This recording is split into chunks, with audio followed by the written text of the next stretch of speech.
op og lave en masse flere nye og fede aktiviteter. Vi prøver at gøre så meget hus selv. Vi har rigtig mange, der godt vil gå og arbejde hernede. Vi mangler bare lidt nogle penge, så vi kan købe materialer, så vi kan komme videre.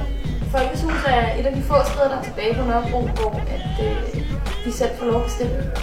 Og så er det et samlingspunkt for os, der bor på Nørrebro, som gerne vil lave kulturelle arrangementer eller sociale arrangementer. Så kan man komme herned og bruge huset. Det er de få steder, hvor man kan komme ned hjem fra gaden og lave den aktivitet, man har lyst til.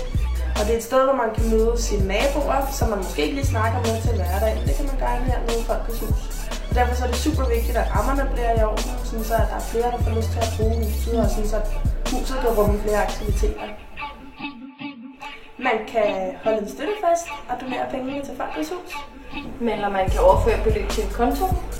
Eller man kan tage ud i solen og sælge billige øl og komme herned med overskuddet. Eller man kan holde en fest i sit kollektiv, og så donere de ekstra 5 kroner, man tjener per øl til folk. Alt hjælper.